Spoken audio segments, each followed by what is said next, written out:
Salut, aujourd'hui on va parler de volcans. Alors on va premièrement expliquer comment ils se forment, on va expliquer la différence qu'il y a entre les différents types de volcans, et enfin on va expliquer pourquoi ils rentrent en éruption.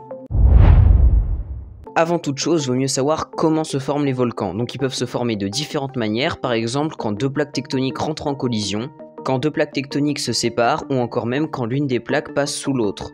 Mais peu importe la manière dont se forme le volcan, c'est le même phénomène à la fin. En fait, du magma s'échappe de la croûte terrestre. Et c'est lors de sa première éruption qu'un volcan en devient vraiment un. Et à chaque nouvelle éruption, la lave se refroidit sur le volcan, le faisant grandir de plus en plus. Quand un volcan est formé, il est constitué de deux choses principales. Premièrement, une chambre magmatique, c'est l'endroit où le volcan stocke son magma, et une cheminée, c'est le chemin que le magma emprunte pour sortir du volcan. Il faut savoir que les volcans ils sont classés en fonction de différentes choses.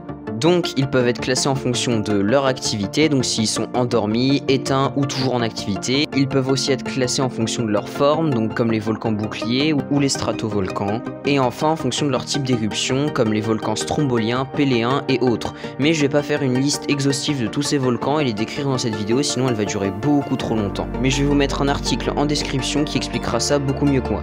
Nous, on va se concentrer uniquement sur les deux grands types de volcans. Les volcans effusifs, qui sont souvent appelés volcans rouges, et les volcans explosifs, qui eux sont souvent appelés volcans gris. Alors les volcans effusifs, quand ils rentrent en éruption, il y a généralement des coulées de lave assez fluides mais assez lentes. Mais ils peuvent aussi parfois projeter des roches magmatiques. Ces volcans-là, ils sont caractérisés par une chambre magmatique qui contient du magma assez pauvre en gaz, mais qui est plutôt fluide. Ces volcans sont généralement moins dangereux que les volcans explosifs, car leurs coulées de lave sont assez lentes et laissent le temps aux populations d'évacuer la zone.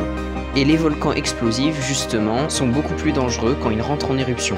Car les volcans explosifs projettent des roches magmatiques très loin, des fois jusqu'à 1000 km de distance du centre du volcan, et c'est également ce type de volcan qui crée des nuées ardentes. Donc une nuée ardente, c'est un nuage de gaz brûlant qui contient plein de débris de lave. La chambre magmatique de ce type de volcan est aussi connue pour contenir du magma riche en gaz et du magma assez visqueux. C'est bon, maintenant vous savez tout ce qu'il y a à savoir sur les volcans, comment ils se forment, comment on les classifie, sauf le plus important, pourquoi et comment ils rentrent en éruption. Donc on va se servir de tout ce qu'on a vu dans cette vidéo pour expliquer pourquoi le volcan rentre en éruption. Donc comme on l'a vu tout à l'heure, à l'intérieur du volcan explosif, il y a une chambre magmatique et une cheminée qui relie la chambre magmatique à la surface de la Terre.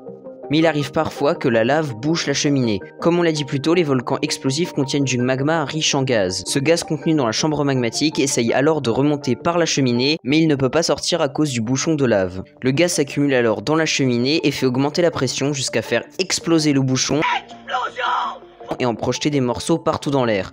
Ça, c'est pour les volcans explosifs. Mais pour les volcans effusifs, c'est légèrement différent. La lave monte et sort par différentes fissures dans le volcan et par le cratère principal. Mais les volcans effusifs peuvent aussi projeter des morceaux de roches magmatiques. Et voilà, c'est la fin de cette vidéo sur les volcans. Salut!